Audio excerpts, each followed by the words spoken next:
Good evening, everyone, and welcome to the January 10th, 2023 New Bern Board of Aldermen meeting, the first one of a new year. I'd like to welcome each and every one of you. Tonight's prayer will be coordinated by Alderman Best. Can we all please take a moment for prayer?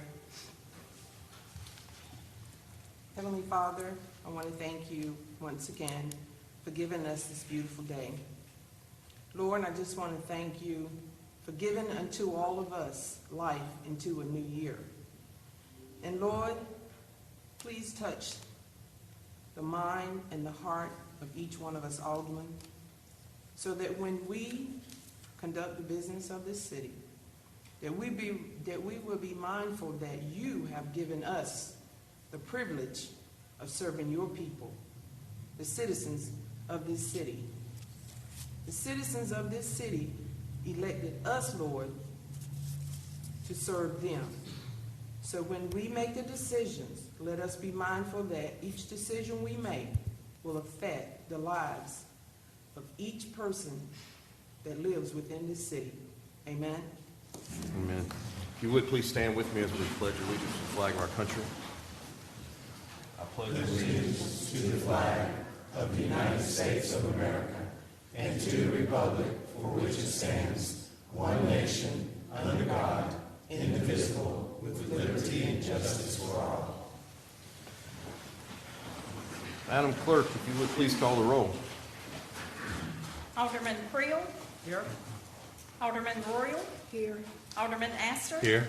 Mayor Odham. Here. Alderman Kinsey. Here. Alderman Best. Present. Alderman Brinson. Here. All right. Board, before we move to item number 3, we've got a few announcements and some housekeeping issues. I'd like to welcome, we have a Boy Scout troop with us tonight. If you boys would like to come forward and tell us what troop number you're with and what group, and introduce yourself. We're glad to have you tonight.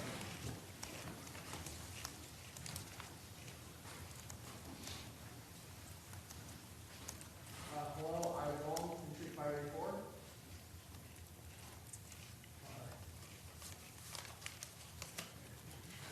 I'm Colin from 584. I'm Jacob from 584.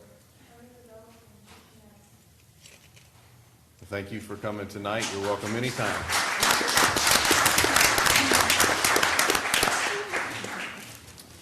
Mr. Hughes, I think you have an announcement or two to make. Yes, sir. I've got a few announcements that I'd like to share with you. As you may be aware, City 3 TV broadcasts a lot of programs, mainly the Board of Aldermen meeting. That you can watch that on the website. You can watch it on Suddenlink cable channel 3.1 or 3.3, and you can watch it on Facebook. Well, I'm excited to announce that tonight, as we speak, this is now available on Roku. And so later this evening, we're going to give you an example of how to download that channel. But on Roku, you can go to City of New Bern, search City of New Bern. You can download our channel. You'll be able to see all of the previous board meetings, and you're going to be able to see this one live. So if anyone is watching now and would like to try it on the Roku platform, please do so. And we are live now, correct, Colleen? Okay, great. Also, I am excited to announce that we have a new Director of Development Services, and she is here this evening. So I want to introduce her, so come on up.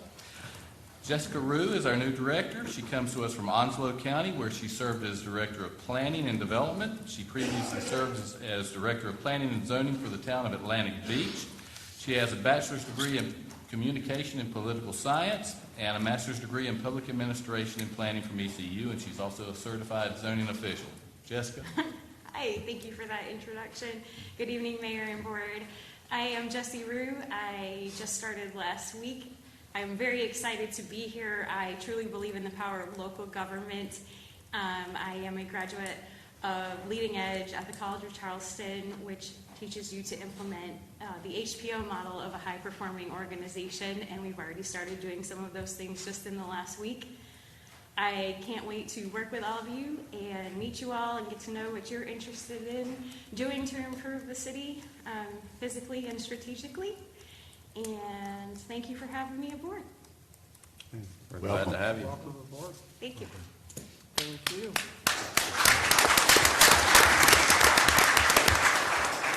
And I I've got one more item. It's a clarification on the consent agenda. One of the items is a resolution to close specific streets for Vision Forward's Black History Month Parade. The applicant has requested a change to that parade route. The route is changed from starting on Trent Road to starting on 3rd Avenue and winding back towards Stanley White Recreation Center. So that will be coming onto Broad Street and continuing on the rest of the parade route. Happy to answer any questions you may have on that. Okay, board, so make note of that whenever we get to the consent agenda. And you should have that information up there at your seat as well. All right, moving right along to item number 3, if I could get a motion to approve the agenda. So move. Second. Have a motion and a second. Any discussion? All those in favor say aye. Aye. Any opposed? Motion carries. Item number 4, request and petition of citizens. Thank you.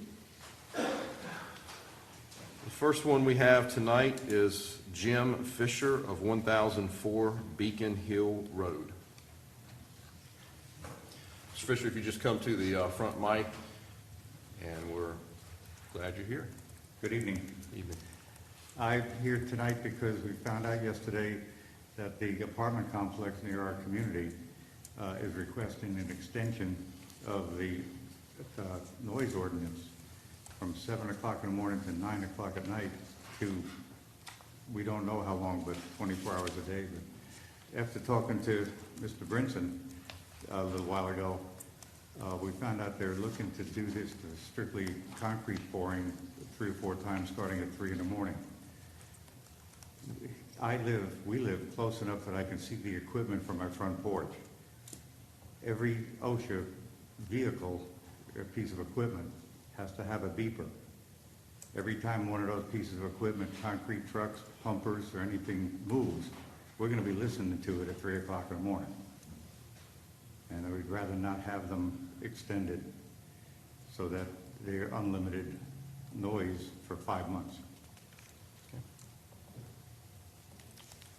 That was my, Okay, all right. that was our objection. Okay, That's great. why we're here. Thank you. We live close enough that we're going to hear it. Sure. All right, thank you. Thank you. Next, Leela Ruth Cooper of 1022 Colleton Way in Trent Woods. Evening. Hello, Mayor and Board. I am Leela Ruth Cooper. 1 year ago, my husband and dog and I moved here from Cincinnati. While we live in Trent Woods, we spend all of our money in New Bern at grocery stores, discount stores, Lowe's, the Y, etc. We love New Bern, and we appreciate all that you do and have done, especially the elevator that's on the way. That sounds really good. We're very glad we chose to retire here. Only recently have I gotten involved more in the whole community and learned about Duffy Field and how prone it is to flooding and how disadvantaged it has been over many years. I've seen a video of a big all-day cleanup that was done in Duffy Field a few years ago. Then the Public Works Director, who was Matt, I don't know if it's Montaigne, okay. And at the time, he said the cleanup was going to be a monthly affair. Maybe he was kind of wishful thinking, but I've driven to and walked around Duffy Field a few times in the last month, and it doesn't look like any major cleanup has been done recently. I've cleaned trash, debris, and leaves from a ditch on Bloomfield Street and a swale on K Street. I had to look up swale. It's a shallow, sloping ditch that collects rainwater from nearby streets, parking lots, and other concrete surfaces. Swales prevent roads from flooding. Many roads in Trent Woods and streets near it, like Trent Road, have swales. I don't know if you've ever looked along the sides of the road and seen these sort of shallow depressions. K Street is the only swale I've seen in Duffy Field. There might be others. But I would like for the Public Works Department, the Redevelopment Commission, the Duffy Field Phoenix Project, and church groups and others, and myself and other citizens to join in a major cleanup of Duffy Field this spring. I hope one might already be in the works. I know COVID has made it harder for folks to get together, but this would be an outdoor event and fairly safe. People could wear masks and keep their distance. I would just really hope that you would please have this major cleanup and publicize it widely so everyone who might want to help will know about it and join in. Because I think to make New Bern better, we need to make the areas that have been kind of neglected, like Duffy Field, better. And I think a big cleanup would be a good way to start. So, Okay. Thank you. thank you. Thank you, ma'am. Alderman Kinsey? Yes. Ma'am, I have something I'd like to share with you, that the Phoenix Group in the city just now, not too long ago, maybe last month, went into the area to clean it up. So they're pretty much on point with the activities that's going on to get things pretty much accomplished. I'm going to have the manager to give you some information that you can contact the organization to share with you the next time that they will go in to do something. Okay? I did see, I believe that they did a cleanup around the first weekend in December. Sometime in But, that. Sometime in I that. guess the video that I saw back in, I think it was 2017 or 2018, I mean, 30 people from the Public Works Department were out there with big trucks, I mean, cutting tree limbs and brush and everything, something that, one small group can't do. But, and that's what I'm hoping we could do again, get a really big. I see you have a grand idea, so hopefully when the manager contacts you, you all can get together and put Okay. that to work. Sounds good, thank you. Thank you, ma'am. Thank you. Next is Peter Fry, 1414 Noose Boulevard.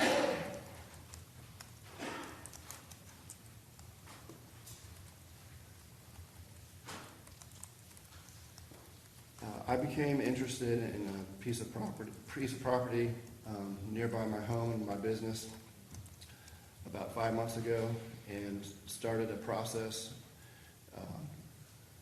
to acquire that land that involved a lot of research, finding out if anybody who owned the property, if it was available, if anyone was interested. I learned that the Redevelopment Commission was interested in starting an auction process. So I took all the steps in the order. I took the steps I made my presentation at a meeting. I thought the meeting went great. A few board members asked me a few questions, but it seemed like the meeting was great. Went to the next meeting, and my offer was completely rejected. I thought that the worst thing that was going to happen was that I would be, that it would go into the bidding process and I might get outbid. I didn't know that I was just going to be turned away. So now, another month went by and I didn't hear from anyone. I put in another bid on the same piece of property. I still haven't heard from anyone on that, and I would like to know if whoever is getting this piece of property, if they had to go through the steps, the same steps that I had to, and the same process, and if it's going to go to bid like it was supposed to go to bid, and will I be able to bid on that property? Is that process going to start? I'm just looking for some information on that. I'd like to start that process again. Sure. I'll get with staff tomorrow to find out exactly which piece of parcel you're talking about this time, and we'll find out, make sure who owns that, because some of them are owned by redevelopment, some are owned by the city, some are owned by city and county. So once I get those specifics, then we'll certainly follow up with you in the next day or two. Okay, thank you. Thank you. Madam Clerk, are there any more? No, sir. Okay.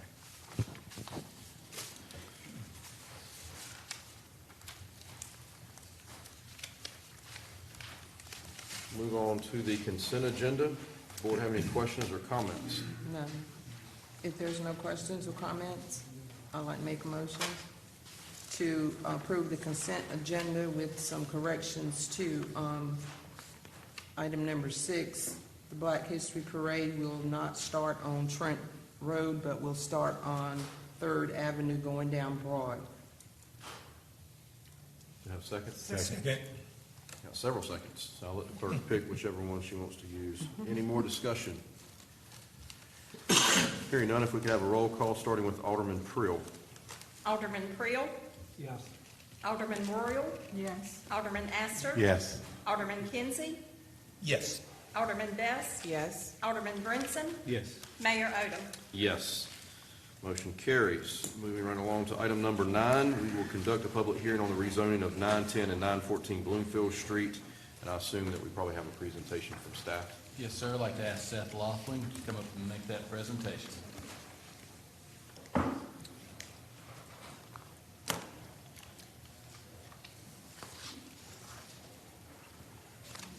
Thank you, Foster.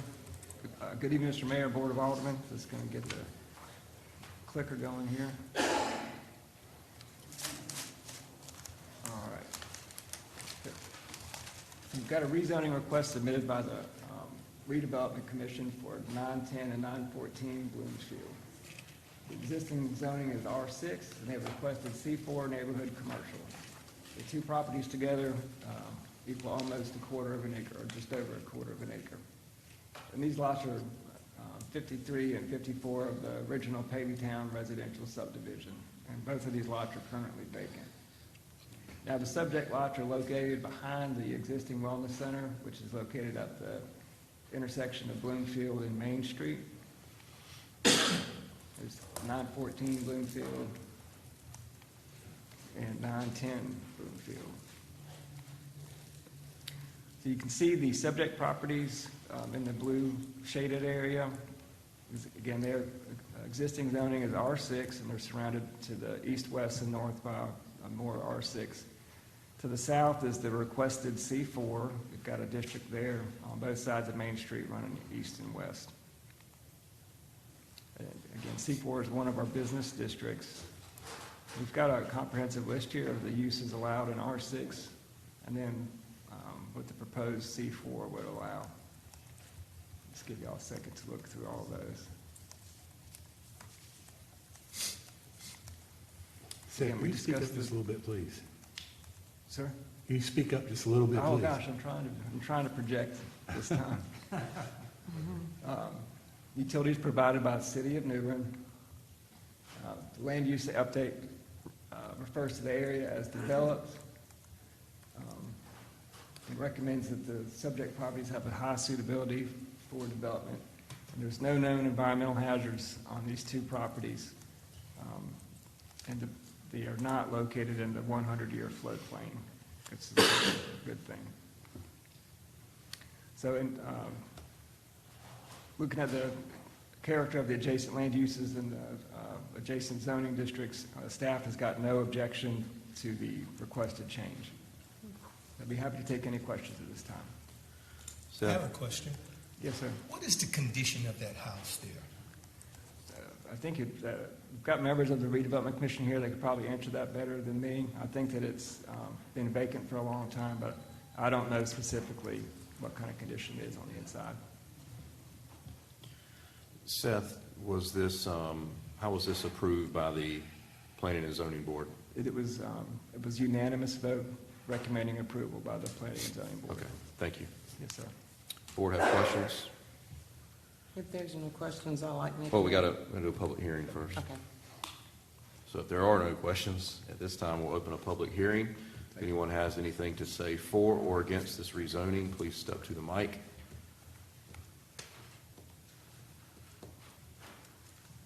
Mayor, I'd like to make a motion to close the public hearing. Have a motion and a second to close the public hearing and discussion.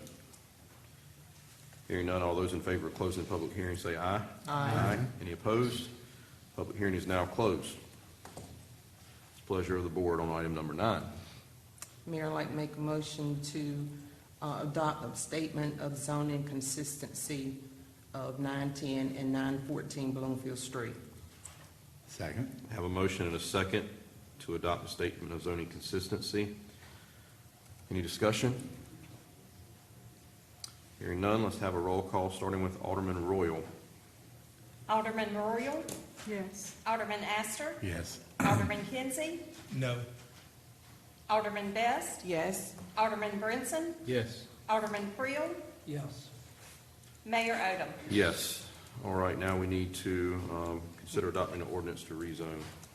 Mayor, I'd like to make a motion to adopt an ordinance to rezone 910 and 914 Bloomfield Street from R6 residential to C4 neighborhood business district. Second? Have a motion and a second. Any discussion? Hearing none, let's have a roll call, starting with Alderman Astor. Alderman Astor, Yes. Alderman Kinsey, Yes. Alderman Best, Yes? Alderman Brinson, Yes. Alderman Creel, Yes. Alderman Royal, Yes. Mayor Odom. Yes. Item number 9 carries. Moving on to item number 10, we have a presentation by the Redevelopment Commission on a proposed housing project. Mayor, at this time, I'd like to ask Beth Walker with the Redevelopment Commission to come up and make her presentation. And it may be several of them, maybe Teresa and Kip. I have all right. Kip, excuse me just a minute. Mr. Mayor, before they start their presentation, I think I'd like to make a statement. Back in September, I started thinking about some ways of using the ARP money.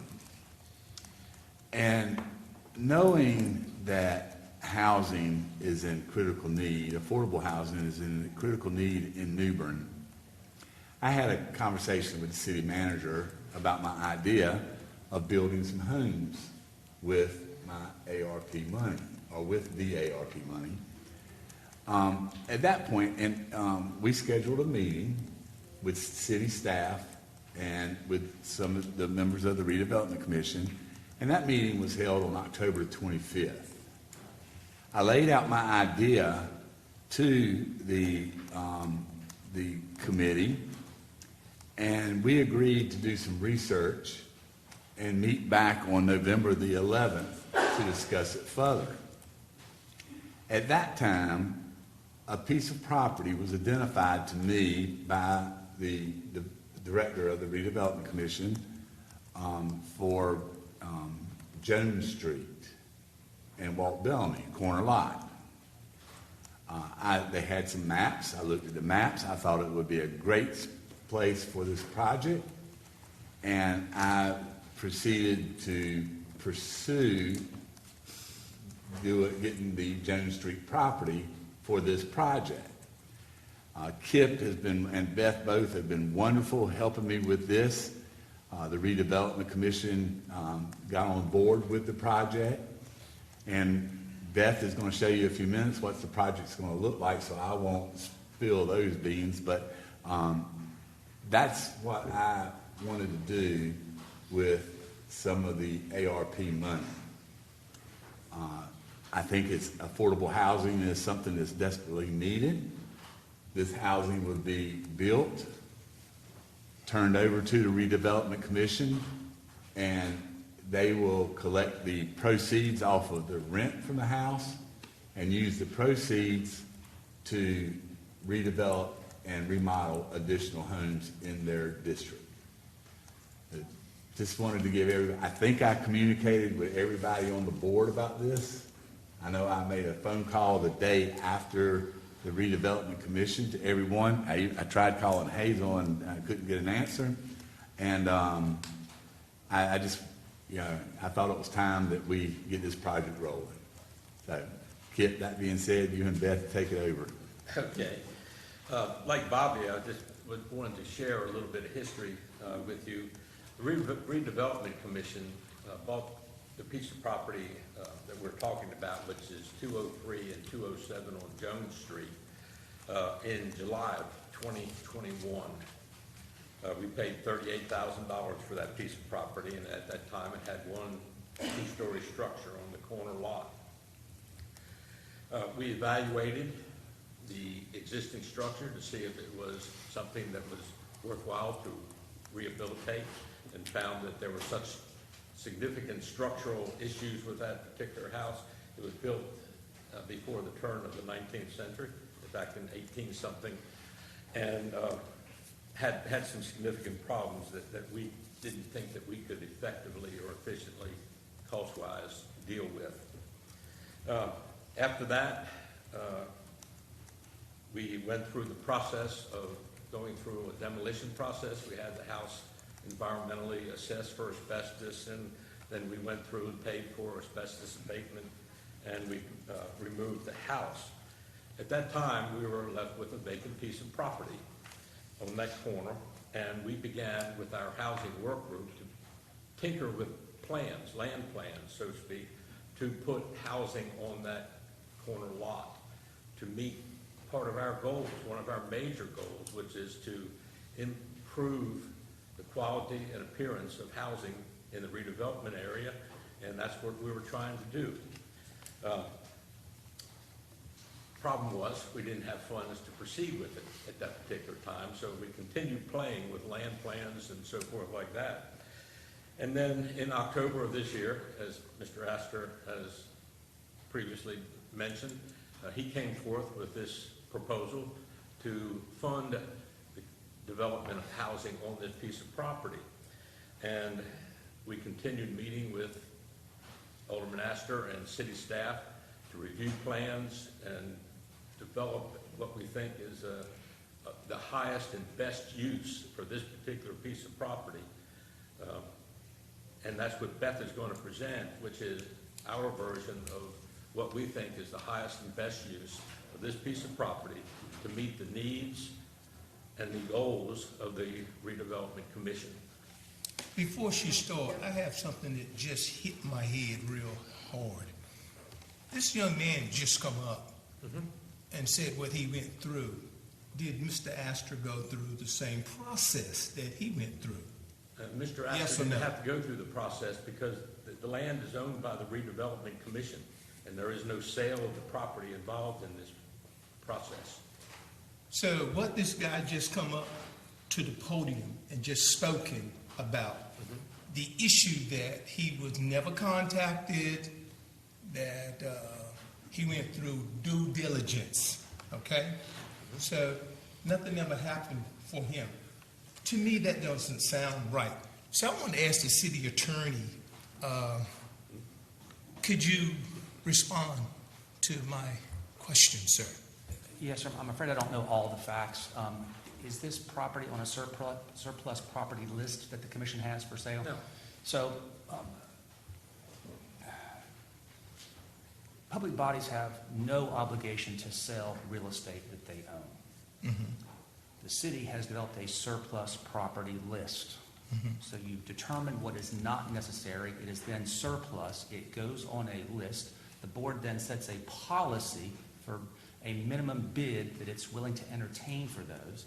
And at any point thereafter, a citizen is free to make a bid that meets that minimum amount, and it will make the agenda and get before you.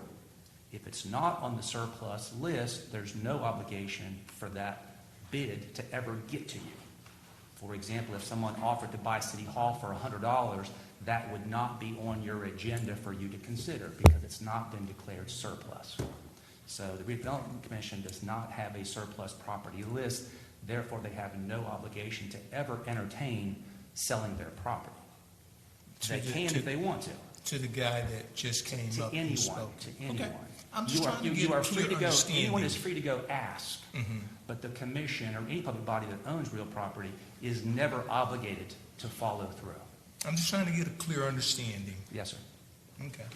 And can I add to that, City Attorney, that part of our plan that is, we have a plan in place that is published, that the process is to, if you're interested in a property, and you're right, it was not a surplus property that was on that list, if you're interested in a property, bring it to the commission, do a presentation, and then the housing work group, which I'm part of, we are charged with taking that proposal, discussing it with the terms of all the work we've done in other areas, and does it meet our goals, does it meet that, and then we are charged with bringing that back to the commission at the next meeting.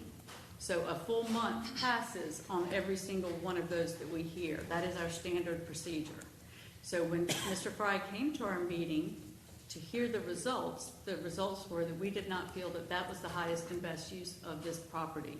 And that we had already been working on some things, working as Commissioner Paraguay said, that we've been looking at the highest and best use, trying to get as many quality opportunities on this lot.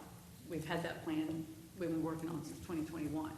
So when he came back to the next meeting is when he got the answer, and that is our standard procedure, that the next meeting is when you get the answer. And if he's been trying to get with other city officials, I don't know. You know, maybe that's where he felt like he never heard anything. Now, I was just listening to a statement he made just now.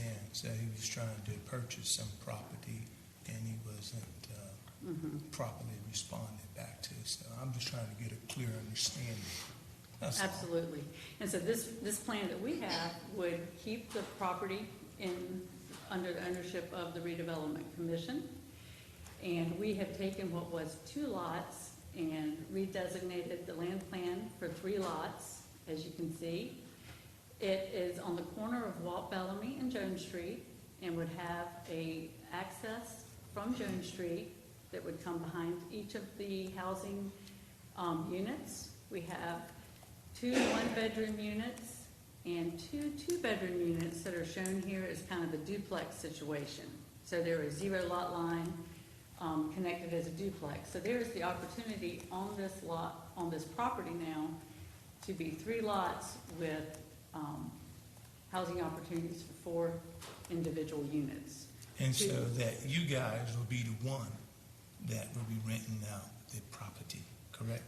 We are not a commission that would be renting, but we would definitely hire a management company to do that. Okay. So that would be added to the tax books, correct? Yes, I think so. It wouldn't be if it stayed in their possession. So if it stays in their possession, so it'd be a lot that wouldn't bring in taxes, but if this guy here would be able to purchase it, it would be a lot that we would receive taxes from it. Is that correct? That would be correct, Alderman Kinsey. I think I met with Mr. Fry, I guess it was a couple weeks ago. Myself and a couple of aldermen met with him. He wanted to express his concerns about the process. We listened to him. Then I followed up with a meeting with a couple of aldermen with the Redevelopment Commission and expressed the concerns about how the whole thing went down, essentially. And I think there were some learnings that everyone took away from that we need to improve our communication. The Redevelopment Commission needs to create this surplus property list if they do intend on offering property for sale. Right now, I say it still is in infancy, although it's been around for a few years. They're still trying to figure out exactly how they want to go to market, if you will.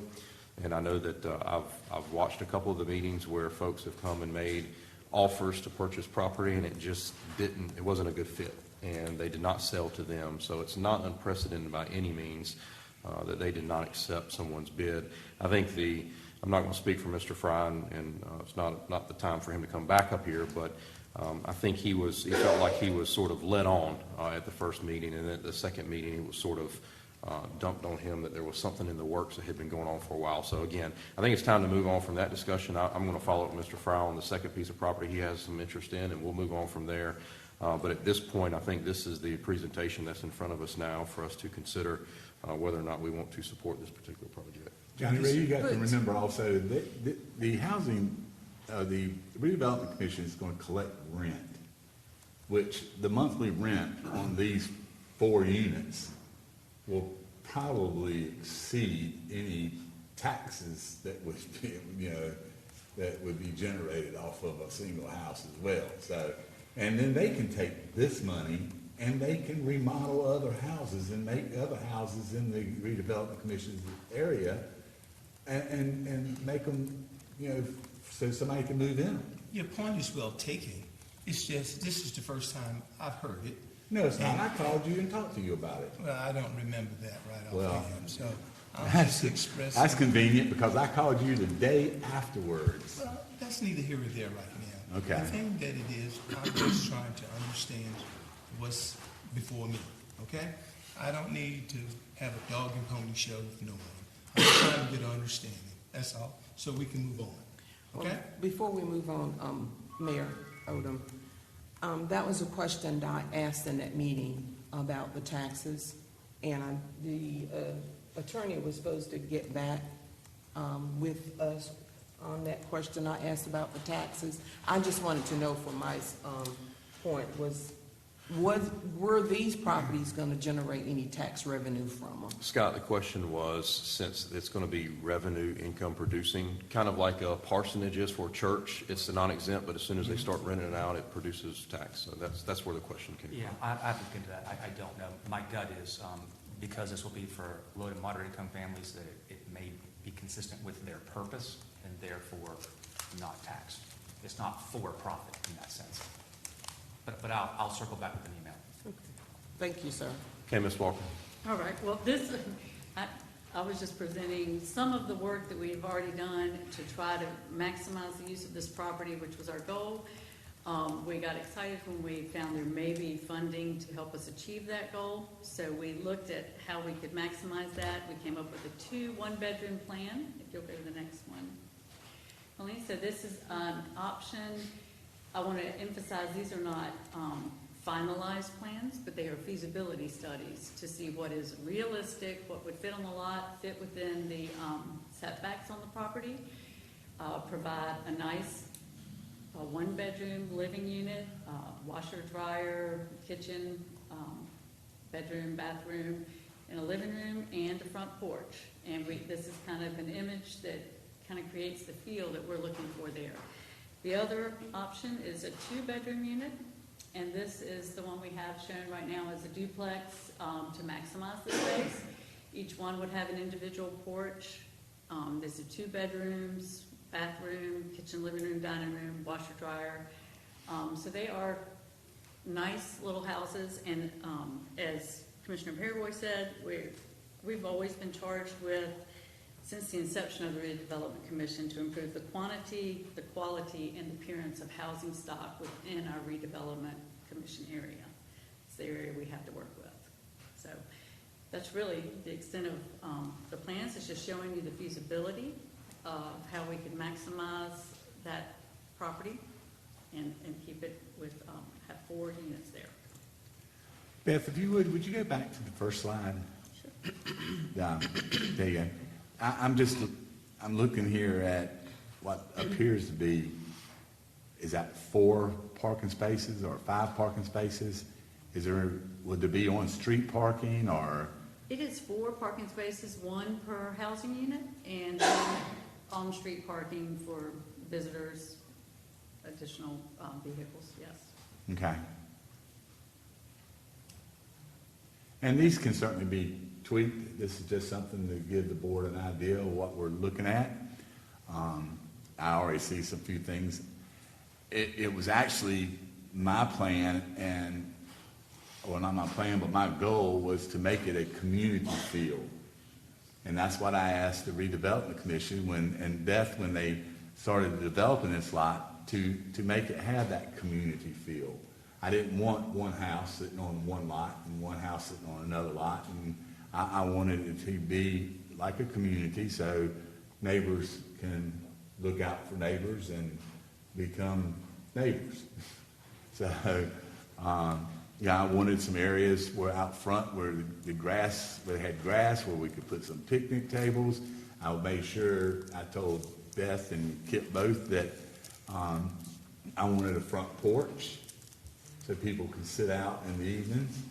I think the Redevelopment Commission has done a wonderful job in this little development, and I don't know what's the next step. I would assume ARP allocation would need to be voted on by the board to put your funding or your allocated funds toward the project? Yes, sir. And then, of course, just zoning compliance issues, just making sure this can actually be built as envisioned, and if not, what do we need to do to amend the code to allow something like this to take place? Where are we with that, Kip? I mean, do we have to have? In checking with the Development Services staff, that's the reason we developed 3 lots there, because this allows us to do that rather than trying to make it all happen within a 1-lot configuration.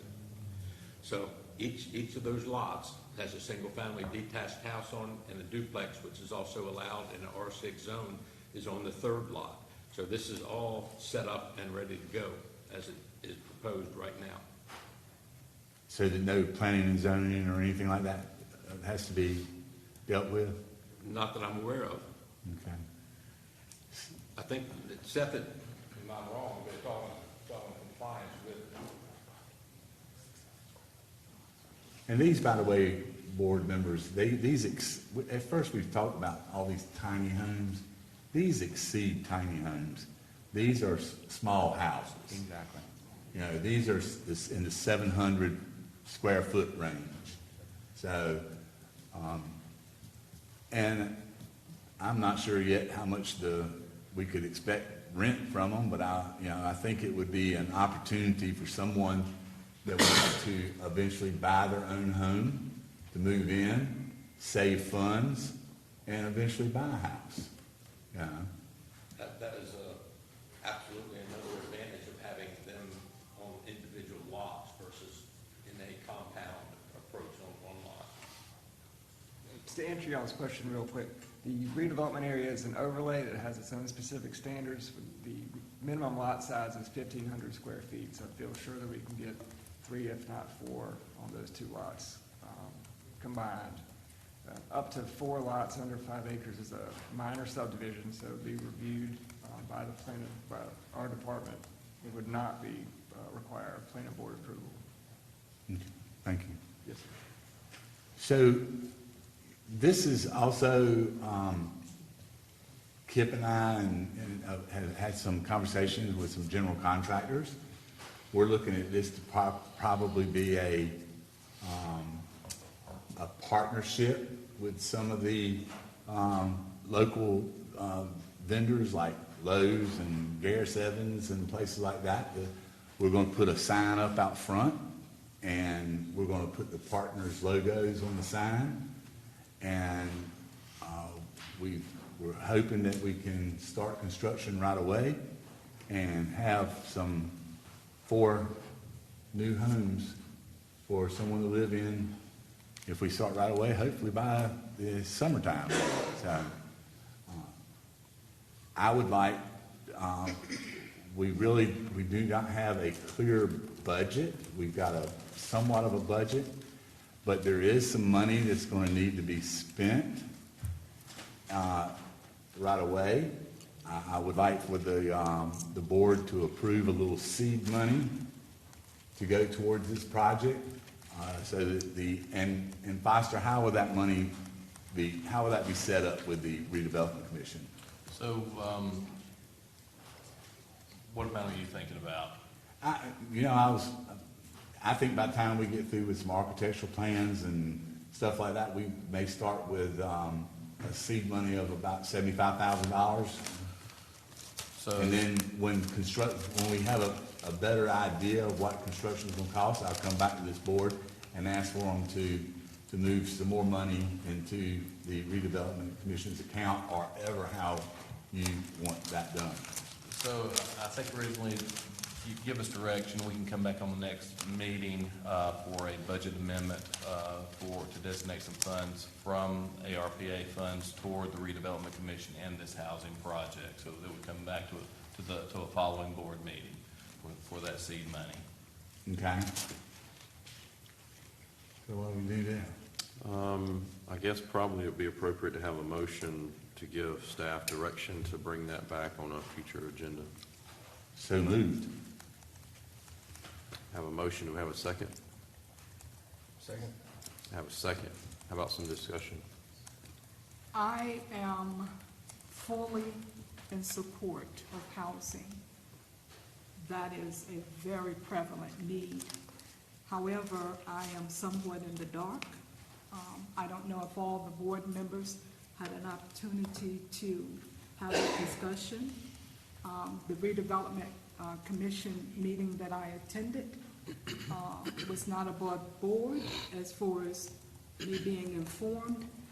The questions that I sought for answers, I was told by Ms. Beth that I had not been on the board long enough and that I was not aware of some of the things that had transpired, which was an insult to my intelligence, because it does not require that you be on the board for any length of time to hear a conversation and to gain knowledge from what is being said. As we're moving forward, again, my thinking is yes, yes, yes, we need housing, yes. However, when I look at the transparency issue, and I want to put this out here, I look at the Redevelopment Commission's mission statement about transparency and so forth and so on, that when, as Mr. Fry said, and as I say, when questions are posed, when people sincerely want answers, then they should not be denied those answers or should be given the opportunity to have their questions addressed. That is just plain out courtesy. And going forward, I would certainly hope that we would do so, that the entire board would be kept in the loop, that all of us would have an opportunity to see your vision or whatever is being presented, so that all of us, whether we agree or disagree, that all of us would have input, as Alderman Kinsey had mentioned, and Alderman Best, and so forth. And as I have questions, even still, I would love to sit down before we move forward to make sure that I have clarity, to make sure that I have understanding, so that, again, with the housing issue, again, I repeat, it is absolutely a wonderful idea. It is absolutely necessary, and I applaud you for that. That is not the issue that I take. The issue I take, again, is full disclosure and understanding when citizens or board members ask questions. We have the right to be heard, to be understood. Again, I live by that motto, every voice has value. And so, again, I take issue with just how it proceeded, how it unfolded, how I was told as an ex officio member of the Redevelopment Commission that I was not privy to the information. And going forward, I certainly hope history will not repeat itself, and that citizens will be respected and given the opportunity to be heard. And again, as I continue to attend the Redevelopment Commission meetings, I'm certainly looking forward to full disclosure, and that we will not find ourselves in this position again where we do not have clarity. I cannot make a decision unless I am informed. And so when we come together as a board and items are on the agenda and items are put before us, in order to make an informed decision, we need information. And that's what I seek, is information. I want to know what is happening. And so we've discussed this. We've been in meetings with the mayor, with other members of the board, and the Redevelopment Commission. And again, we should be heard. We should have full disclosure. There should be transparency. And as a board member, that's what I expect from the Redevelopment Commission and from any other entity that the Board of Aldermen has jurisdiction with. And I appreciate that. So in order for me to move forward, and you're asking for discussion and you're asking for votes, and now we're talking about seed money, and there's a lot of components here, and we're moving forward. Still, there are questions that I have that need to be answered. So I need a conversation with someone that can address some of the questions that I have. Thank you. Alderman Kinsey. It's been 4 years, and nothing hasn't been, I haven't seen anything done that the redevelopment has done. 4 years, nothing has been done. Okay? I'm gonna tell you one more time. 4 years. I've been on the board for 13 years. Show me the money. You want money. Show me what you're gonna do. 4 years, nothing has happened. Well, we're preparing Have you guys, excuse me, have you guys ever walked in Duffy Field? Have you ever seen what it looks like? You don't live over there. You don't know what it's like. You know what I mean? You need to ask the people that live over there. Go look at the streets, look at the areas, look at some of our city lots and see how they've grown up. You go over there and look for yourself. And you want me to make a decision? I don't think so. This is how I feel. I sit on the board. You know, you got big houses. Those folks there, they got holes in their floors. You want to tear down a house. What is the structure like? Give me a second opinion to see what it's like, okay? That's what I like to see. That's all I'm asking. Show me what you want to do. 4 years. And so, this is where I'm at. Alderman Astor. John, I appreciate what you're saying, I really do. And there's certainly need, I understand. But this is a project that we can take a vacant piece of property and turn it into 4 homes right away. Yeah, that would certainly be a wonderful addition to the redevelopment commission. Yeah, and you know yourself that homes are needed. Affordable housing is needed. I didn't Now, say I know you didn't. So whether or not you're not in favor of tearing down some other house over there or not, I'm kind of, this has absolutely nothing to do with this project here that the redevelopment commission is on board with, and we're ready to move and build some houses for some people that are in desperate need of homes. So I agree. I mean, if you've got other issues over in the Duffield community, I mean, yeah, I haven't walked the streets over there in a long, long time, you know. I don't live over there like you do, but I mean, just this is a project. How do you know where I live? This is a project that is ready to move forward and move forward right away. Alderman Best. Now,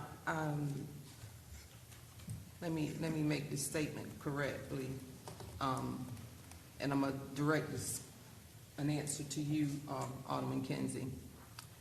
I was a part of the initial process, the prior board of developing this redevelopment commission, and for you to say that the redevelopment commission has done nothing in 4 years, that's not correct. Show it to me then.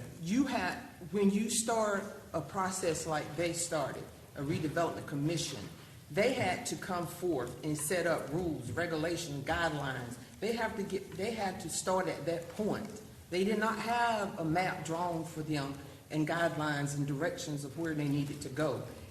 Then they had to come across and have funding. Then we had to come across and we had to get property. So it was a long process for them for that 4 years. Now, I do agree with you and Ms. Royal and Alderman Astor. We do need housing. That's a dire need for this city. And when you speak of Duffield, and you're stepping on my toes because I have worked with that prior board and working with this board, trying to get a lot of things implemented within the Duffield community as streets, sidewalks. Our citizens over there don't even have a sidewalk to walk on. So when you talk about Duffield, please be politically correct, because I'm working as hard as I can with this board and work with the prior board, because there is a dire need, as you said. We do need to clean up Duffield, trash-wise. We need to clean it up street-wise. We need to clean it up house-wise. There's a lot of work over that needs to be done. So I'm going to say this again. I'm asking each member of this board to work with me to get that area cleaned up. Because like you said, you sit on this board for 13 years and you've seen nothing done for that area. It's come time now that we need to do something for this area, and we need to work together. And since you got that mind frame, Ms. Royal got that mind frame, Bobby got this mind frame of housing, then we need to get together as a board. If we had to go 3 over here and 3 over there so we don't have a forum, and get out and walk in that area and see what needs to be done in that area. Because it's personal to me when you say about what's not being done over there, and I'm working hard as I can over in that area. And that's all I want to say about the situation. Alderman Brinson. Well, I do want to explain why I seconded Alderman Astor's motion. I don't see this discussion and this vote as being an up or down vote on his project. It costs us nothing to ask staff to put together a proposal and put it on the agenda for 2 weeks from now, which then it would be an up or down vote. And it gives us another 2 weeks to talk about and understand what you don't understand. I mean, I was on the last Dufferfield cleanup. I walked through there for about 4 hours picking up trash. And I've been to the last 3 or 4 redevelopment commission meetings, so I feel like I'm pretty well up to speed. But what I'm saying is, the reason why I seconded his motion is, I don't consider this discussion and directing staff to put together a proposal for us to vote on as an up or down vote on this project. That would be next meeting when staff comes back with that proposal. Foster, Yes, sir. how much do they have in the bank? They have several different line items, and later on this evening, you're gonna be dealing with a budget amendment that will affect pulling some money from their fund balance into some accounts. But basically, the governing board has allocated $350,000 from ARP funds toward the McCotter House as a wellness center. There is approximately, Kim, you're going to have to help me with this. The numbers have changed a lot, but Are you asking for the redevelopment commission? fund yes, balance? fund balance and then current, what they currently have in their 2 line items. So, considering the 55,000 transfer, they will have $347,327 left in fund balance for the redevelopment commission funds. So that's fund balance. That does not include the 350 I just mentioned in ARP funds. Correct. And the line item for professional services of that, in that redevelopment commission funds, there's $12,600 left from the budget. And then land structures, there's $30,700 left in that budget line. So And Alderman Kinsey, there are also some CDBG funds that have been allocated toward some of their projects as well. Approximately, Kim, you may have this, but it's over $100,000 for that as well. So, what receipts do we have to show where the money has gone to? I don't want no one to think that I'm not for housing. I'm for action. What has been done? What kind of structures do we have to show? That's all I'm asking for. I'm not saying I don't want to see no one get a home. I'm for all of that. You got to listen when someone is speaking and not get emotional. And I just want to know, what have they done? What have they built? How many houses they got up? How many houses they tore down? How much dirt they moved? How much trash they picked up? Alderman How much it Kinsey, cost? I think, Alderman Pruitt, did you have something you want to say? I do have some brief comments. All right, you go ahead, and then I'm going to, as the former mayor said, bring this in for a landing, hopefully. So you go right ahead, sir. I don't think anybody in this room would disagree that affordable housing is an important need in our community as a whole, whether that be rental housing or housing that is available for sale. The concept of small home development is something that I support. I was aware of the development of this concept only because I had inquired previously about the city's intent or planning for tiny homes, small homes. And so I happened to be invited to one of the previous meetings that was held where we discussed the small home concept. And then at a follow-up meeting, Alderman Astor had indicated his desire to use some ARPA funding to try to develop a small home concept plan somewhere in New Bern. I support that. Where I have some concerns, though, is I've not yet seen detail with regards to the cost to develop these lots and to construct the homes. I understand that it's all preliminary at this point, but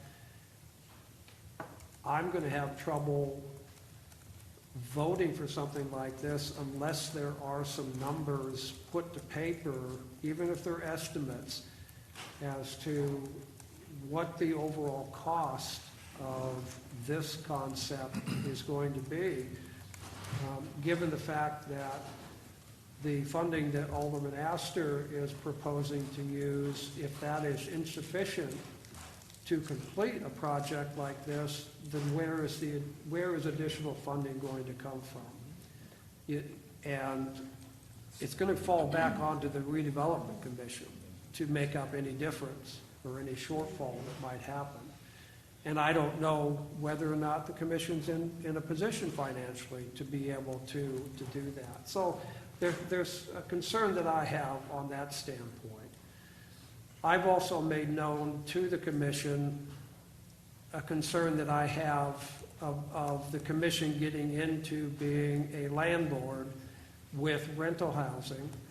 I understand the comment that Alderman Astor made that the rent generated from these units could then be subsequently used by the commission to do further work. Yes, to a certain extent that is probably true. However, any rental income that is generated by units such as this, some portion of that needs to be set aside for repairs and maintenance to these units because that cost will always be there. It was stated earlier that the Redevelopment Commission would retain a third-party entity to manage the rental side of this. That's a cost.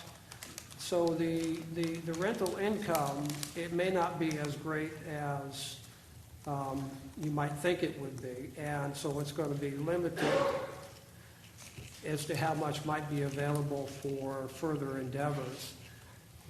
My preference would be to see development or this type of housing as for sale housing as opposed to rental, but I understand that the Redevelopment Commission has the ability to make a decision to either go with rental housing or for sale. And I may disagree with the decision they're making, but it's just a concern that I have. With that, I would certainly hope that in the next couple of weeks, if we move forward with this, that somebody put pencil to paper and start crunching some numbers so that all the board can see what the estimated cost of this concept might end up being, from site development costs to actual construction costs, even with donated materials, donated services. I know there's been discussion about engaging the Volt Center and the students at the Volt Center to do various aspects of work on these units, and I think that's a great idea. But again, it comes down to what the overall cost is going to be, because somebody's going to have to pay the cost of this, and whether or not the ARPA funding is going to be sufficient to bring this to fruition, I don't know, and I'd like to see that on paper. Can I address that? Sure. My concern too, Rick, I can promise you that, because I wanted to make sure that we had enough money to do this. And I can tell you that these plans were turned over to a general contractor for pricing, and the pricing came in at somewhere around $500,000. More than we have more than that in ARP money. So, and that's not counting if there's anything donated, which we are working very hard to get stuff donated. So the money is not going to be an issue. The money's there. Rental of the property, I'm not sure how much something like this would rent for. You know, have you had any thoughts about what something like this would rent for, Beth or Kip? Are we talking? Okay. Well, anyway, I can, with the redevelopment commission hiring a management company, I still think with the rent from all 4 of these properties would be sufficient for them to pay for their repair and maintenance of brand new units and for taking some funds to move forward in doing some rehab on some additional homes. I would hope there wouldn't have to be a whole lot of maintenance on them for the first several years. But anyway, I can promise you that the price of these houses, priced by a general contractor doing turnkey jobs, is just over $500,000. That includes the development of the property as well. So, you remember you're talking 700 square feet homes here at about $125 to $150 a square foot. Ms. Hazel, I'm sorry that if you felt that you were, I'm not sure as if it was disrespected is the right word or not. However, I hope that you can get that straightened out. I have a lot of respect for you. And that, besides that, this project needs to go forward. This project needs to go forward. There's people out there wanting homes that will rent in this, I'm just going to say $300 a month range. And they can save money to, every dime that they collect on rents goes into their pockets to help with other projects. So, again, I would like to see this project move forward. I think that we can continue sending you updates. We can put you on the email chains, whatever it is. You can come to the meetings that we've been having. I don't care. Whatever it takes to make this board happy so we can start this project and get these homes built and people living in them that need housing, good, safe housing, before the summer begins.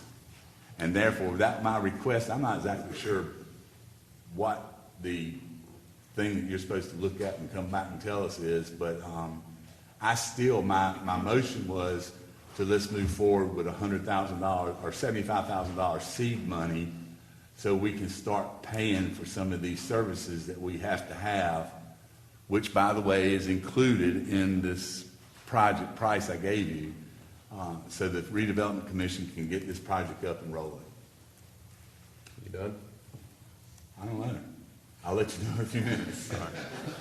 Yeah, I'm done. Okay. So I've heard everyone's concern, and I think we've had some parallel debate and discussion tonight. We're talking about Alderman Astor's desire to build some affordable housing with his allocation of ARP funds that, if I remember correctly, I think every request that came before the previous board and this board was all approved unanimously every time with little to debate. So I want us to keep that in mind, but I think also what Alderman Kinsey has talked about quite a bit tonight is the overall accomplishment and the overall goals and objectives of the Redevelopment Commission. You need an update on what they've done. I don't know that anybody has been any more critical, well, until I heard you tonight, any more critical of the Redevelopment Commission than I have been. And I asked for a meeting with the Redevelopment Commission, and Alderman Priel and Alderman Best was there in attendance. And I shared with them some of my concerns about what have you accomplished in 4 years. There has been multiple trash and cleanup days that's been done over there. Maybe they all haven't necessarily been publicized. Have they built anything? No, I don't think there's been anything constructed.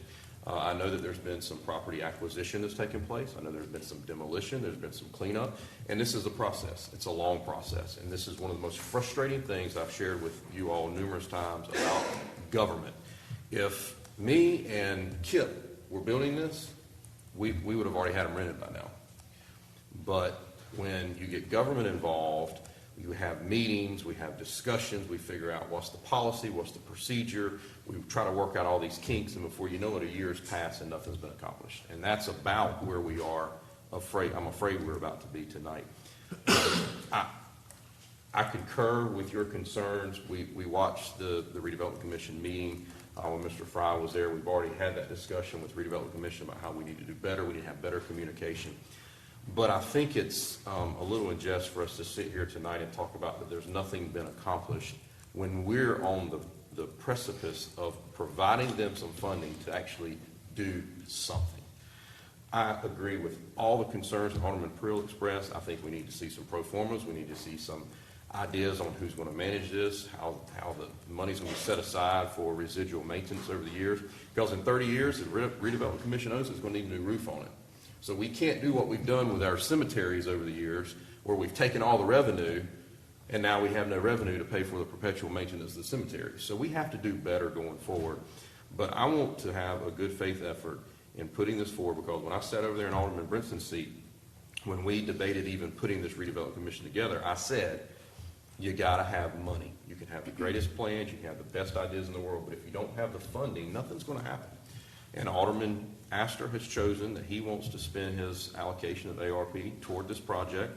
Was it messy to get here? Would we have all liked to have been done better? Sure, I think we can all agree with that. But the point is, we're here now. We have some more time before this actually gets in front of us to vote whether or not we're going to move forward with the project. But I am supportive of moving forward with the next step to have that discussion at our next meeting. So in the meantime, we can get some of these questions answered. So we have a motion, we have a second. Is there any further discussion? Yes. Well, I was going to ask for a point of order for what the motion actually was. Would the clerk please read back the motion, please? Yes, as it was stated, the motion was to give staff direction to bring a budget amendment back on a future agenda.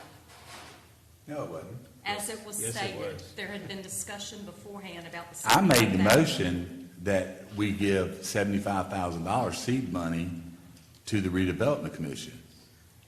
That was in discussion, it wasn't the verbal motion. Right. That's why I wanted clarification, because what I seconded was to give staff direction to come back with a budget amendment. And here's the thing, procedurally, we have to have a budget amendment to do this. So we can't do that tonight because we don't have the resolution in front of us. So.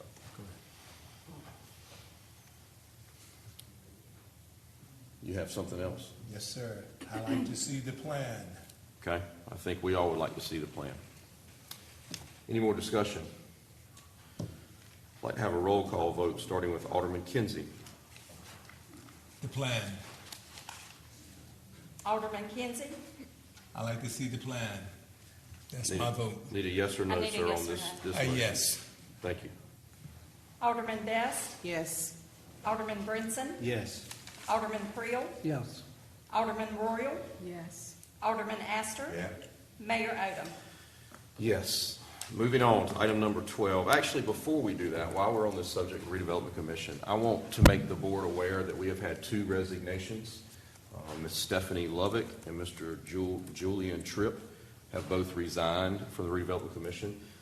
What I would like to do, if no one objects, is on our next agenda, we'll have this listed as open appointments like we always do. But in the past, there's sort of been a race to see who can get the name in first to get it voted on. I would like to change that procedure and allow everyone on the board the opportunity to nominate one or two names.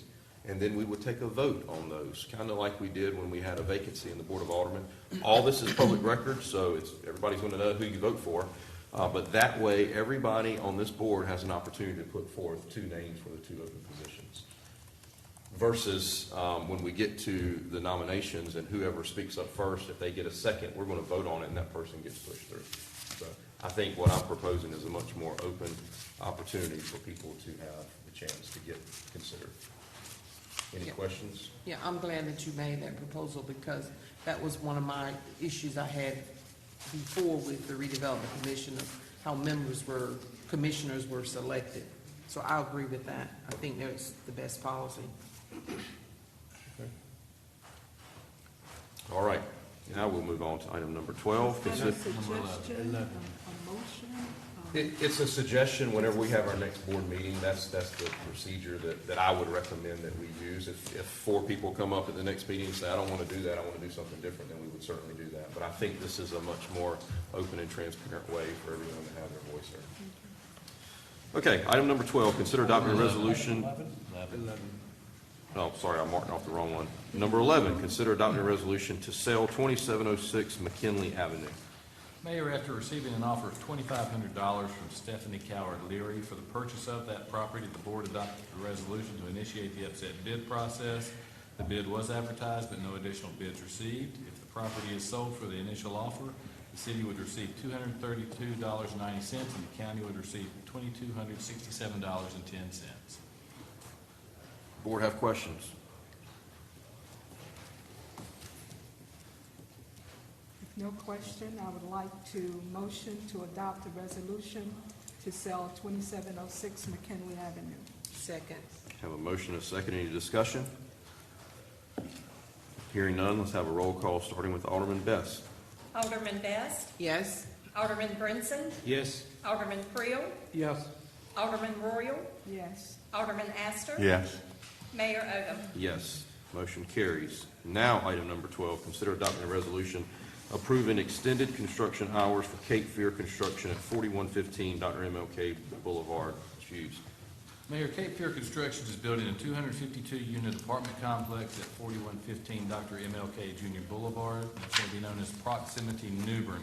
City ordinances confine construction noise to the hours of 7 a.m. to 9 p.m., but do provide that an exemption can be provided with approval from the governing board. Cape Fear has requested an exemption for the period of February 1st, 2023 through July 1st, 2023. At this time, I'd like to ask Mr. Wes Esselrove, he's the lead superintendent with Cape Fear Construction, to come up and discuss his request with you. Thank you, Mr. Hughes.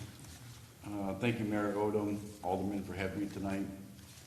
My name is Wes Esserov. I'm the construction manager for Cape Fear Construction, overseeing the proximity at New Bern, located at 4115 Dr. Martin Luther King Jr. Boulevard. I am requesting approval for extended construction hours, allowing my company to perform early morning concrete pours. I am also a resident of New Bern. My construction team would start pouring concrete on designated days starting at 3 a.m. Concrete pours would typically take place 1 day per week, no more than 1 day per week, weather permitting. It won't be all hands on deck working at 3 a.m., only concrete crews. We will be using concrete trucks and a couple of generator light towers. Backup alarms are used on the concrete trucks as required by OSHA. However, there is a clause to that. All concrete trucks have a nighttime mode. When engaged, will muffle the backup alarms.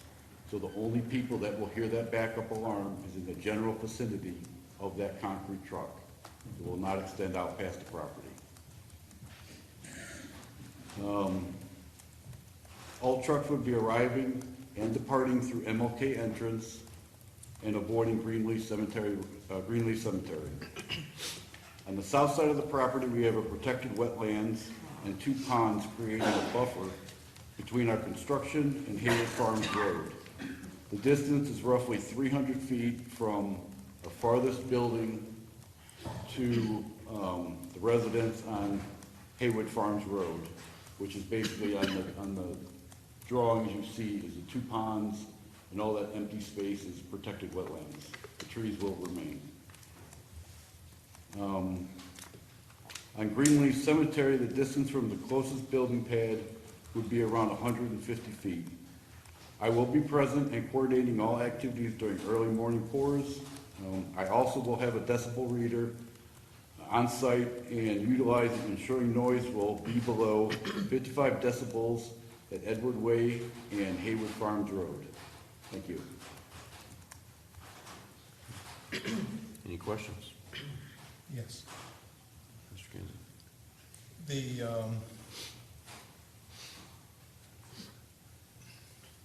The reason why that you are pouring concrete that time in the morning, is it due to the weather? Yes, sir. A typical residential home will pour anywhere from 50 to 70 yards of concrete for a typical standard home. The amount of concrete I'm pouring for these buildings will be 300 to 400 yards. Because of the amount of concrete, if we start after 7 a.m., it's too hard on the crews. They'll end up being 14, 15-hour day trying to pour the concrete and form it up. And starting during the day, we will be jockeying for trucks with other contractors. By starting at 3 a.m., we'll have all the trucks, and the crews can get done at a normal hour, so they're not killing themselves forming up concrete.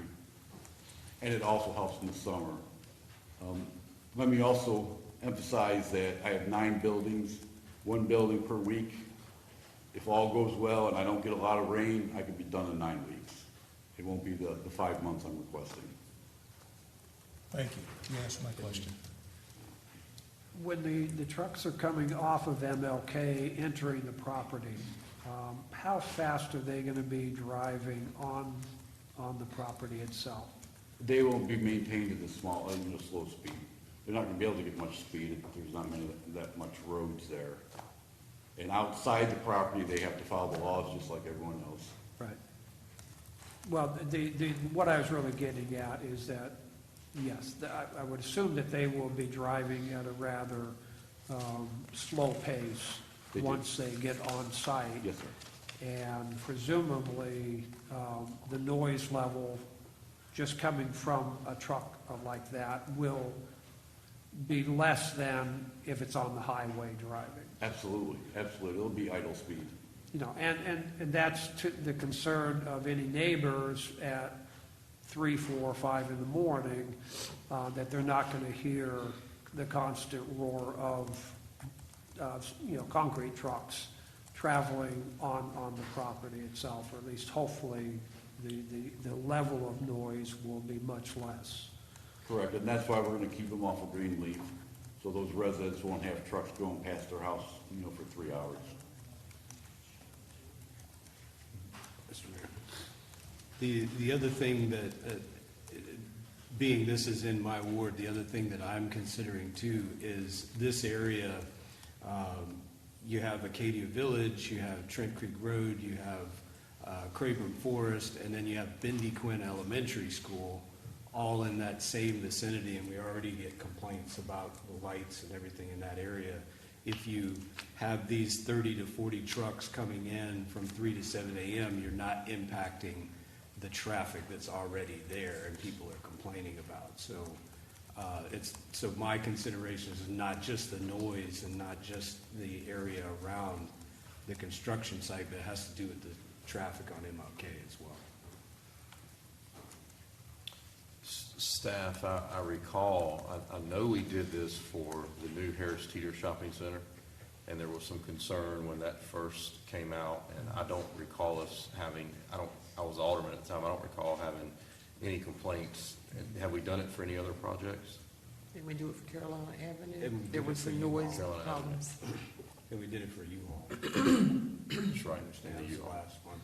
So what's in, just as a statement, Mr. Mayor, to continue this, what's the resolution that's in front of us is basically gives carte blanche 24/7 exemption to the noise ordinance from 1 February to 1 January. I don't intend to make that motion. I intend it to be much more restrictive, basically from 3 a.m. to 7 a.m. during that window, with the understanding that it's only going to be once per week and only 9 specific instances. So just to put the public and the alderman's mind at ease, that I'm advocating a much more strict window in this. And given the concerns of the residents, those that we've heard from tonight and those that we've received emails from, if going forward that there is some issue with the residents and the complaints begin to come in, is there some type of concession that you can make regarding the noise to going forward? Can you see any way that you can lower the noise, so to speak? Typically, we won't be able, we're gonna lower the noise from the get-go as low as we can get it. My goal will be to keep all the trucks away from Greenleaf Road as much as possible, so they shouldn't be affected at all. There may be a little bit, they might see some light, but they also have that 6-foot privacy fence that will protect them from that light, and also help drown out the noise. But 55 decibels is a car stereo at a moderate, it's not that loud. So the citizen that says she can see the site from her front porch, I can't remember who spoke that, but so, yes, sir. And, yeah, and so that would not impact, the noise would not impact if he's that close. So the equipment that's on site right now is, heavy earth moving equipment that stand, 3 stories tall. You can see them. The equipment that we will be using for the concrete pours, it's a concrete truck that stands 15 feet tall. So it's half the size. So even if you can see it from your front porch, with the nighttime backup alarm muffled, it'll be real difficult to hear. But I'll be monitoring that noise as we conduct the operation.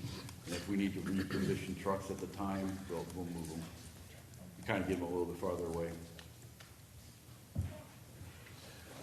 Alderman would also like to remind you that if we do get complaints, we can stop this at any time. Thank you. Any more questions?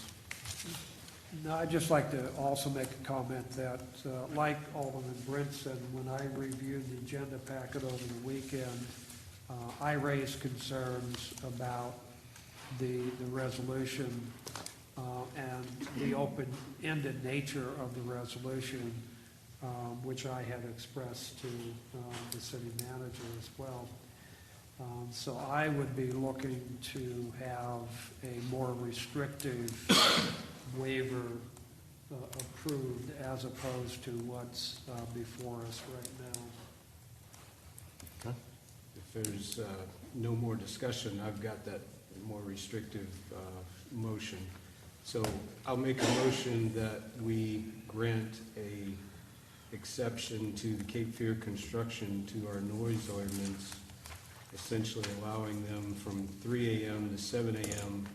Monday through Friday, 1 February to 1 July, for the purpose of pouring concrete and its supporting operations, with the further understanding that the exemption should be utilized once per week for 9 separate weeks within that window. Have a motion, do we have a second? I'll second that. Have a second, we need further discussion?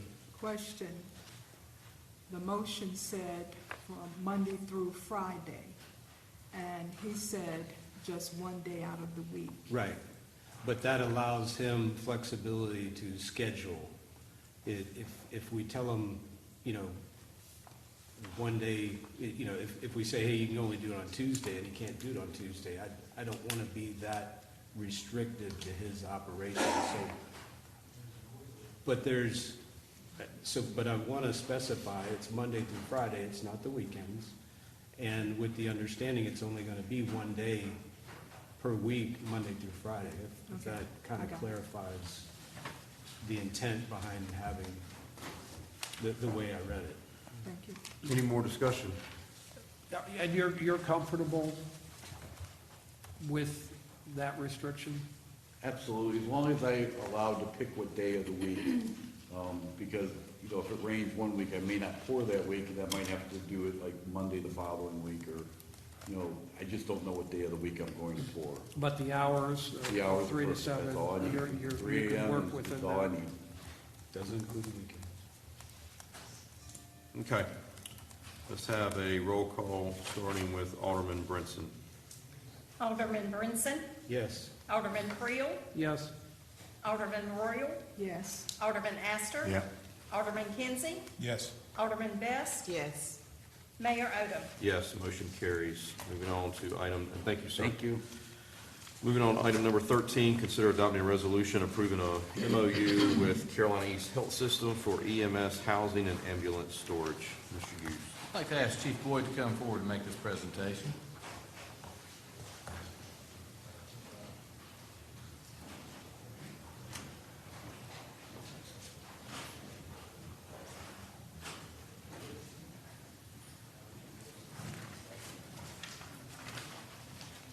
Mayor and Board, I was approached a couple of months back by Carolina East for some kind of a contingency plan in place in case their current facility that houses their EMS units, if something was catastrophically happen to those, that they would need a place to house at. So they put together an agreement. I sent it to the attorney, and I'm here tonight to hopefully get your approval for that so we can be a partner with them.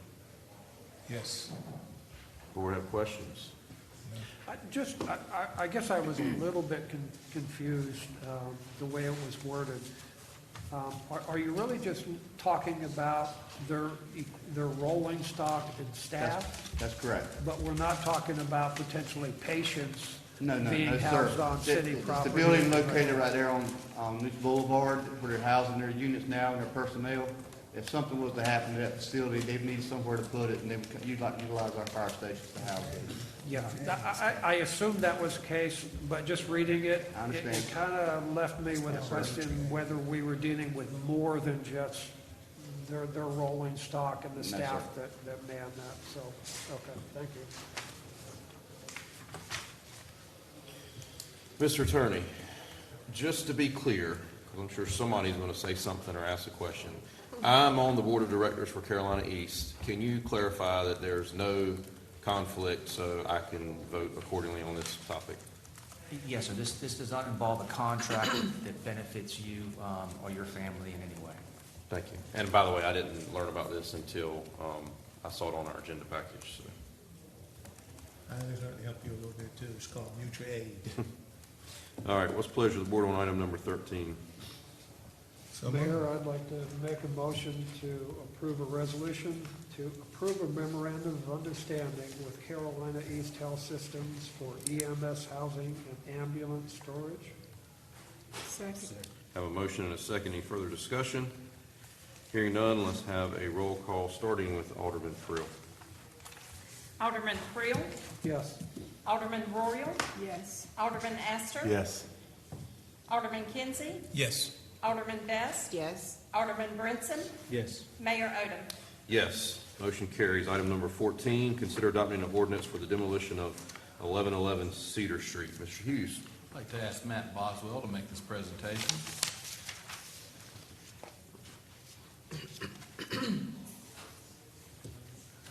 Good evening, everyone. Hope you're doing well. I've got what appears to be a pretty straightforward request for a demolition ordinance.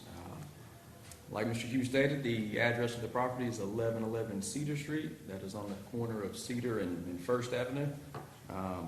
We've been working with this one for a couple of years now. I can kind of go through a quick chronological order of events. There was a structure fire there back in April of 2021. We had a few conversations with the property owner at that time, but then didn't fully dive into the minimum housing process until about a year later, April 2022. We followed the standard minimum housing procedure, notified everybody that needed to be notified.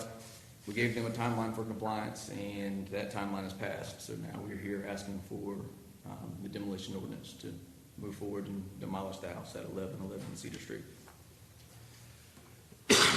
Any questions, I'll be happy to answer. I have a question. Sure.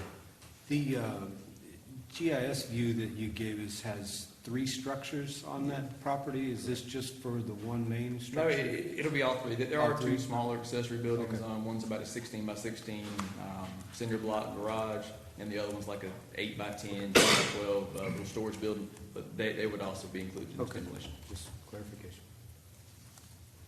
Any other questions? Entertain a motion for item number 14. I make a motion that we adopt an ordinance for the demolition of 1111 Cedar Street. Second. Have a motion and a second. Any further discussion? Hearing none, let's have a roll call, starting with Alderman Royal. Alderman Royal, Yes. Alderman Astor, Yes. Alderman Kinsey, Yes. Alderman Best, Yes. Alderman Brinson, Yes. Alderman Creel, Yes. Mayor Odom. Yes, motion carries. Thanks, Matt. Item number 15, consider adopting a budget ordinance amendment for FY 22-23. Mayor, I'd like to ask Kim Ostrom to make this presentation. This budget amendment will appropriate $55,000 from the Redevelopment Commission's fund balance to its redevelopment fund as requested and approved by the Commission on December 14, 2022. The funds will be used for expenses related to the rehabilitation of 911 Eubank Street, asbestos work at 908 Bloomfield Street, which is the McCotter House, the purchase of 910 and 914 Bloomfield Street, and lastly, the demolition of 908, 910, and 914 Bloomfield Street. Any questions, board?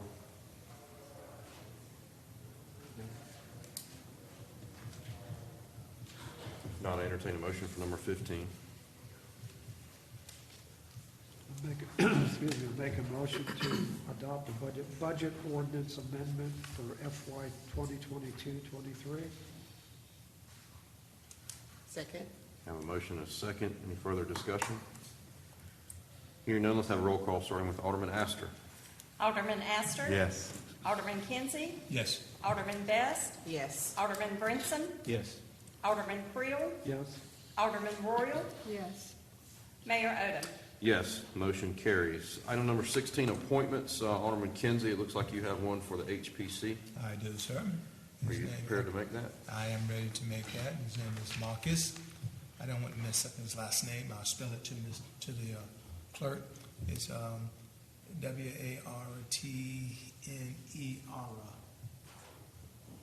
Okay. That's my appointment for the HPC. So I have a motion. Do we have a second? Second. Have a second. Any discussion? All those in favor say aye. Aye. Any opposed? Motion carries. Looks like Alderman Best, you have one for also the HPC. Yes, I do, and I spoke with Mr. Roosh, and he said it would be an honor to serve on the HPC board. He says that he was going to make me proud. So I like to make that appointment. Mr. Roosh, you said? Roosh, R-U-S-C-H. Okay. All right. Have a motion. Do we have a second? Second. Have a second. Any further discussion? All those in favor say aye. Aye. Any opposed? He's on there. Anyone else have appointments? I didn't see any. Okay, we'll move on to attorney's report. Nothing for tonight, Mayor. City manager's report. A few items to update you on. First of all, very soon, we're going to be doing a project at the Union Point Park Stormwater Improvement Project. That's going to start on January 16th. Those are coming from some ARPA funds that the Ward 1 Alderman had requested for that sorry, it was actually Ward 6 Alderman had requested for that project, so that's going to start shortly. This should alleviate some of the constant flooding we have at Union Point Park. Also, a fence replacement project is currently in progress along the Riverwalk from the Convention Center to the railroad tracks. That project should be completed in about 10 days. We were notified that NCDOT has already installed new signs lowering the speed limit to 35 miles per hour from Highway 70 to MLK Boulevard. So that is in effect now. And also, I sent you some information over the last 2 days about getting input for goals and objectives for this board to move forward over the next 3 years. The goal is to discuss this over at an upcoming workshop. But you'll have a link in the email that was sent today, and we'd like to ask that you fill that information out and get it back to us by January 20th, which is about 10 days, and we'll send some reminders out. But basically, what goals and objectives would you like to see accomplished over these next 3 years? And that could be citywide, it could be affecting your individual wards as we move forward. And the final thing I have for you, on your screen, you're going to see a little demonstration of Roku. So,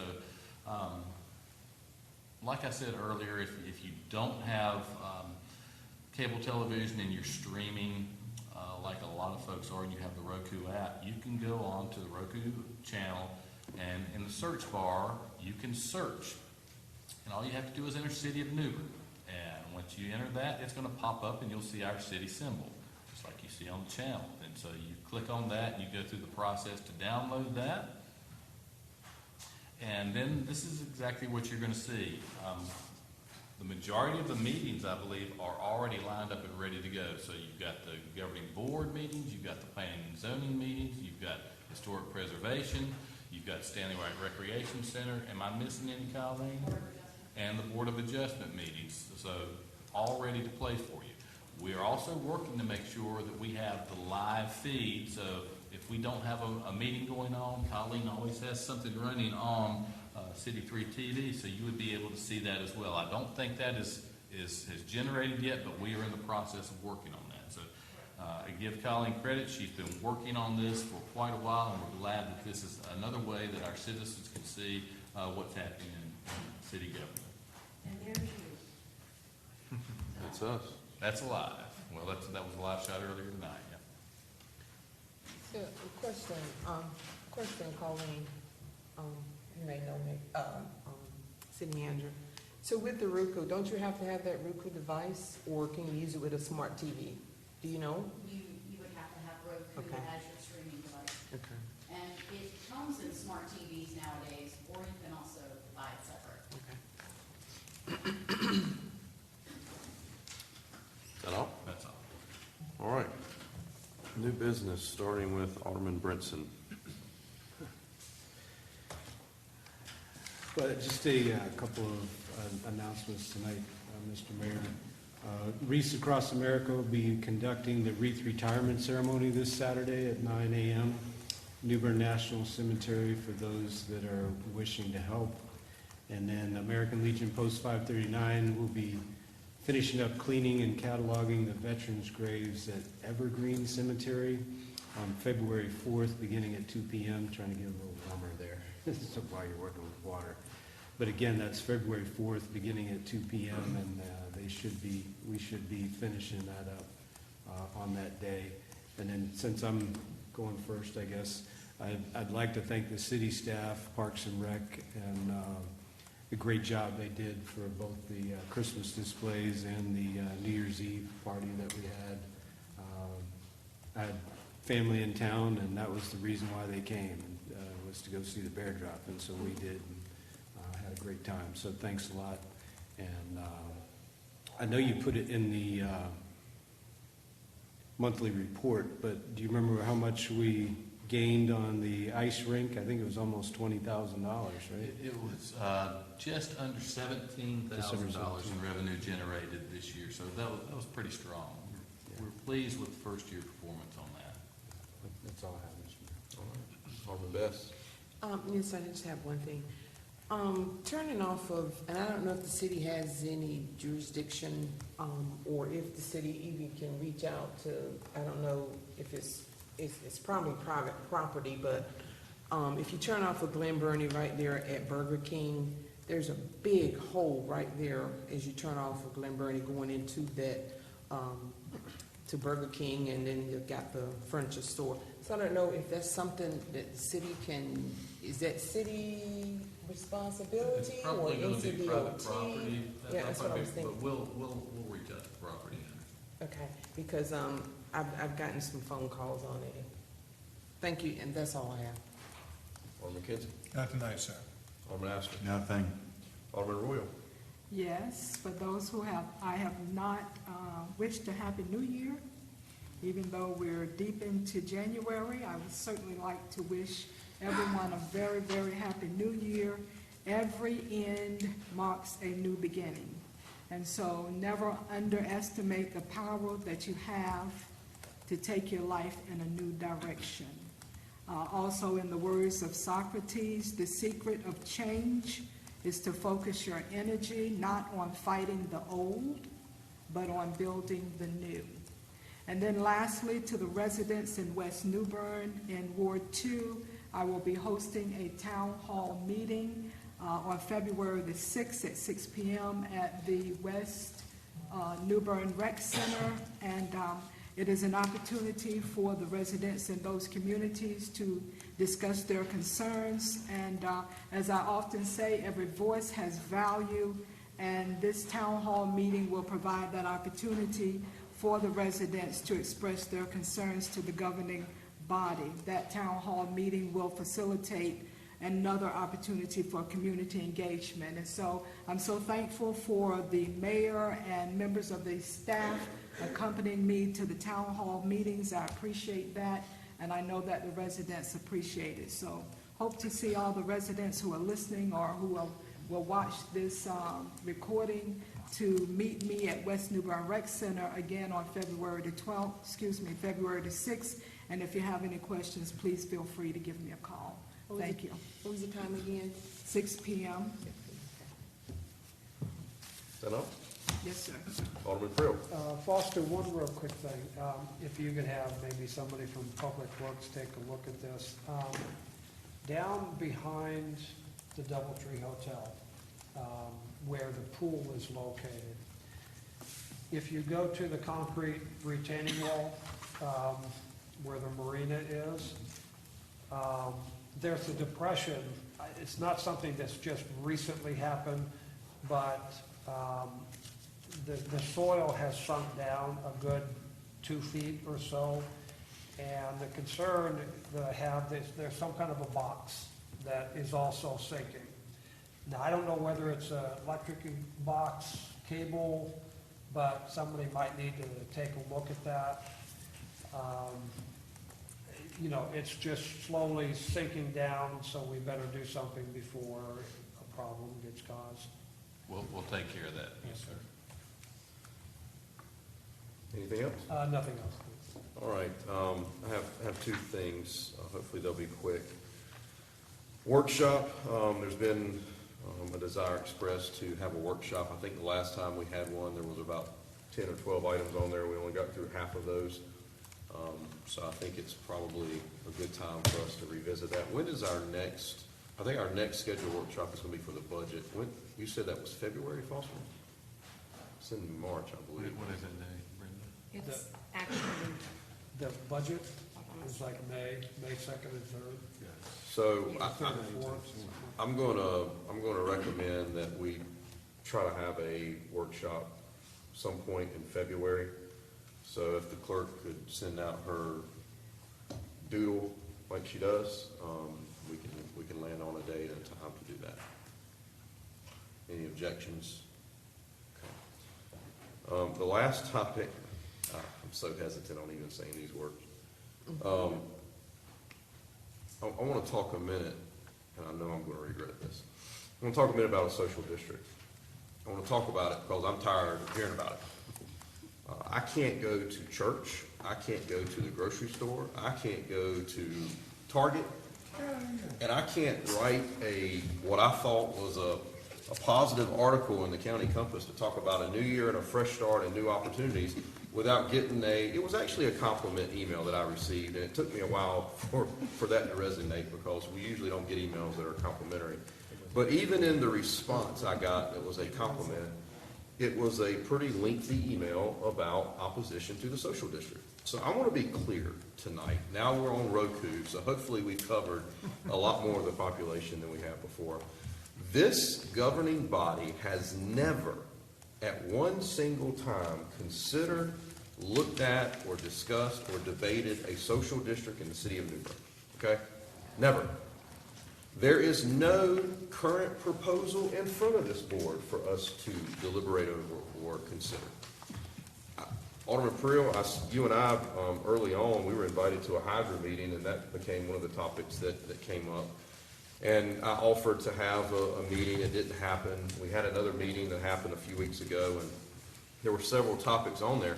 And I moved social district to the very bottom because I knew what was going to happen. If we started out with that topic, that's all we were going to talk about for the whole meeting. And I told those in attendance that I had no intention on this board taking up this topic, okay?